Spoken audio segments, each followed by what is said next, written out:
যারা ঠান্ডা মাথায় কাউকে কষ্ট দেয়, তাদের সাইকোলজিটা জানতে ইচ্ছে হয় মাঝে মাঝে।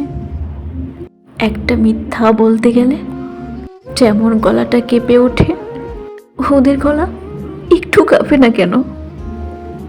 একটা অন্যায় করতে গেলে যেমন বুকটা ধড়ফড় করে, ওদের হৃৎপিণ্ডটা অমন স্বাভাবিক থাকে কিভাবে?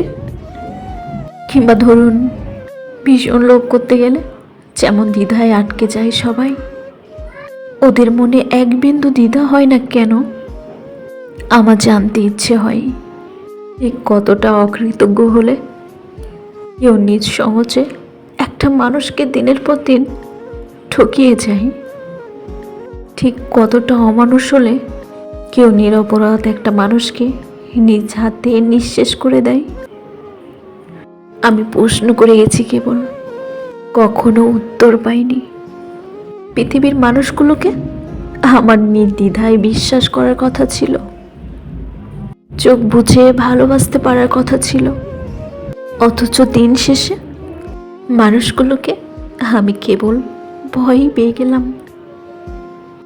আমি জানি না ভালো মানুষ কাকে বলে, খারাপ মানুষ কাকে বলে, কিন্তু দয়া করে কখনো এমন মানুষ হয়েন না যেন আপনার সাথে দেখা হওয়ার পর চোস্টার কাছে আফসোস করে বলে, খোদা, এই ক্ষুদ্র জীবনে মানুষটার সাথে কখনো দেখা না হলেই বোধহয় ভালো হতো।